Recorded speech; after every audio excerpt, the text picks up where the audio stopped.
ഞാൻ നിനക്കൊരു ബാധ്യതയാവുന്നുണ്ടല്ലോടാ. ഓഫ്, അവൻ ഡയലോഗ് അടിക്കാൻ തുടങ്ങി. നീ കാശ് പിടിക്കട.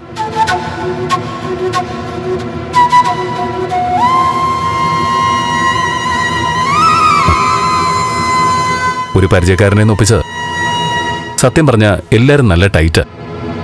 അവസാനം എന്തായാലും കിട്ടി. നീ പറഞ്ഞ തുക മുഴുവനായിട്ടൊന്നുമില്ല, എന്നാലും ഒന്ന് ശ്രമിച്ചു നോക്കട്ടെ. ഇത് മതിയടാ. 2 ലക്ഷം രൂപ ചെറിയ തുകയല്ലല്ലോ.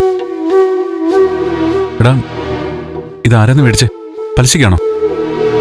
അതൊക്കെ നമുക്ക് പിന്നീട് സംസാരിക്കാം. ആദ്യം കാര്യം നടക്കട്ടെ. എനിക്കറിയാം, നീ പലിശയ്ക്ക് എന്നായിരിക്കും ആരോടെങ്കിലും വാങ്ങിച്ചിട്ടുള്ളത്. എന്താടാ ഈട് കൊടുത്തേ?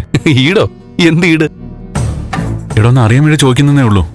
എടാ, ഈടൊന്നുമില്ല, പരിചയത്തിന്റെ പേര് തന്നതാ. എനിക്കറിയാം, നിന്റെ വണ്ടിയുടെ RC ബുക്കോ ഗൗരിയുടെ സ്വർണം എന്തെങ്കിലും കൊടുത്തു കാണുമല്ലേ?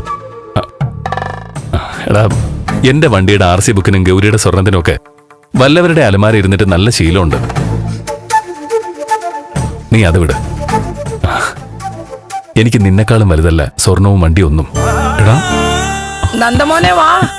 മുരളി, എടാ, നീ ആ കാശ് വെച്ചിട്ട് വേഗം വന്നേ. ചെല്ല.